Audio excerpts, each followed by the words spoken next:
I have here a mid-60s Suzuki M30 or M31, 55cc engine.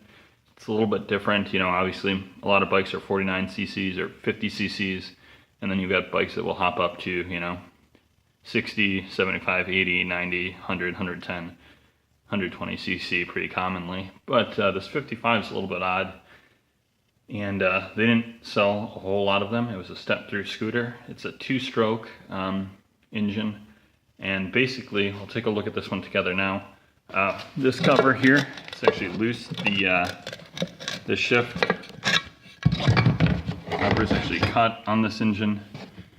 I can rock the flywheel back and forth, but the engine itself is frozen up. It's got the original Mikuni carburetor on it.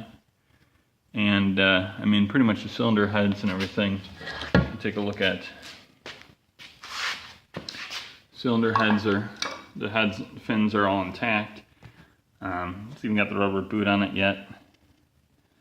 So the Suzuki marks, all that on the engine. You know, it's a nearly complete engine. It's seized up. Need a new shift. New shift rod, so, but yeah, I'd sell the engine whole. I could ship it domestically within the US. I probably wouldn't ship it internationally. Or if there's specific parts off this engine that you're interested in, you can shoot me an email at rustbeltcycleparts@gmail.com. I can send you pictures and prices, and we can go from there. All right, and let's see the engine here. You can make that out. Yeah, M30. So it is an M30 officially. All right, thanks for watching.